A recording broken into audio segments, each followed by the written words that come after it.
Hi everyone, welcome back to our channel.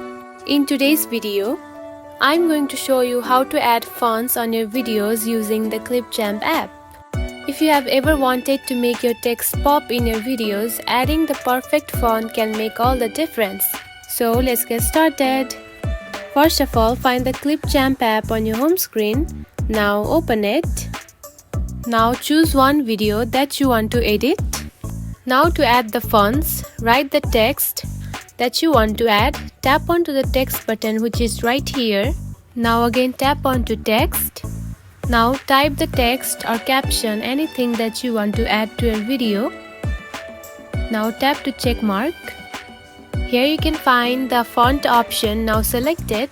Here you can find a lot of fonts. Now select one that you like the most. Tap on to select. The font has been added to your video very easily. And that's it. You have now added and customized fonts in Clipchamp. If you found this video helpful, don't forget to like and subscribe for more tips. Thanks for watching.